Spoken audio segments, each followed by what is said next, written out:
Hey grillers, I'm Brad with BB Grill Shack, and today we're going to be reverse searing a juicy ribeye steak on my Fornetto Drum Smoker. Let's go ahead and get started. Alright guys, today I was thinking I wanted a ribeye, so I'm going to go ahead and reverse sear one up on my drum smoker. So you guys might be wondering, why am I reverse searing this steak? Well, there's two main reasons. The first reason, I really like reverse seared steak. I really like the smoky flavor on it, and just overall, I really like reverse seared steaks. The second main reason is I can slowly bring the internal temperature up to what I want, which in this case, I'm gonna shoot for 120. And then once I sear it, it'll add some more temperature, but I can control that pretty easily. The next question you guys might have is, why am I using my drum smoker? Two reasons again. First reason is I really wanted to do a drum smoker video, and this is a good opportunity. And the second reason is my Fornetto and also Weber Smoky Mountains are actually set up really well to do a reverse seared steak. So you can smoke the steak in the normal drum smoker setting, and then once you're done, you can take the entire tube off, put the grates right on top of the charcoals, and get a really nice, hot, close sear to the charcoals, and it's really awesome. So with all of that out of the way, let's go ahead and get on to the cook. The first thing I'm gonna do is season my steak.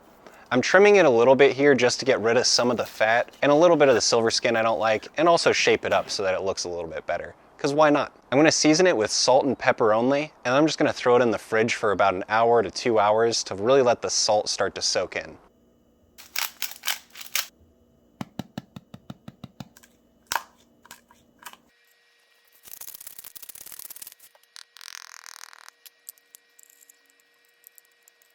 Over time, the salt will soak into the steak and reach a deeper level of the steak. It also tenderizes the steak a little bit, which is an added bonus. I seasoned my steak and put it back in the foam tray that it came with, so I could put it back in my fridge while I wait. While I'm waiting for my seasoning to soak in, I'm gonna light up my smoker.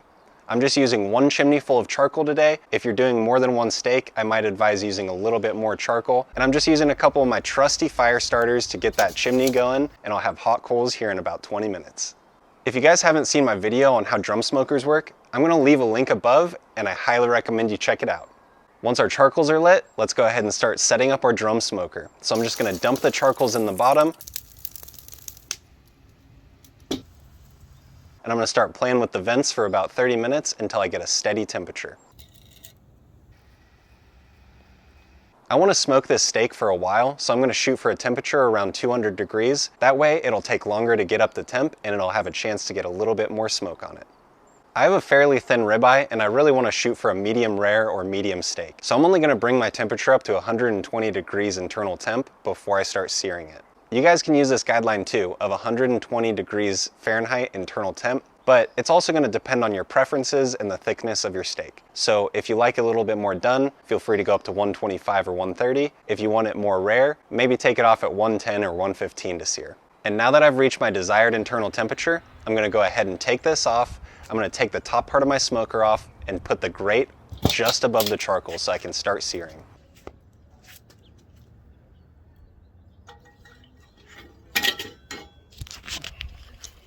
For my steaks, I'm just gonna sear until the color is good. This is gonna take 1 or 2 minutes per side, and again, this is gonna be to your preference. Obviously, the longer you sear it, the more you're gonna raise up the temp of the steak internally as well.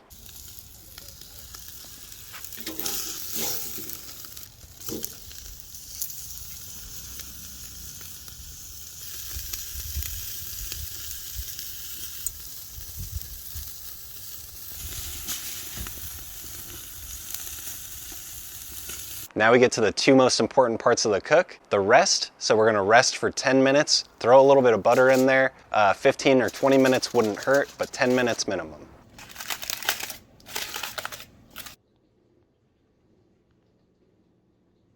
The second most important part of the cook is the taste test. And that's what we're gonna do next. So just cut your steak up. I'm cutting it into strips and then little cubes. Cut it up however you want, or present it as a whole steak. It doesn't really matter, whatever your preference is here. But now let's move on to the taste test, and I'll show you guys just how good this is. Our steak is done, it's rested up.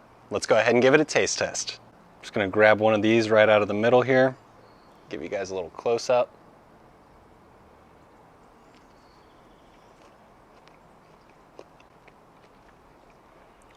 Oh yeah, that's a good steak. The fat is rendered really well on these. You can also really taste the smoke, and they even taste a little bit like charcoal, I think, from the sear. Super good, highly recommended. Alright guys, thanks again for sticking around. I love it when I get to cook and eat a steak. You guys know that, so give me steak suggestions down below. I'll try to get to them if I can. Thank you guys, have a good weekend, and I'll catch you next week.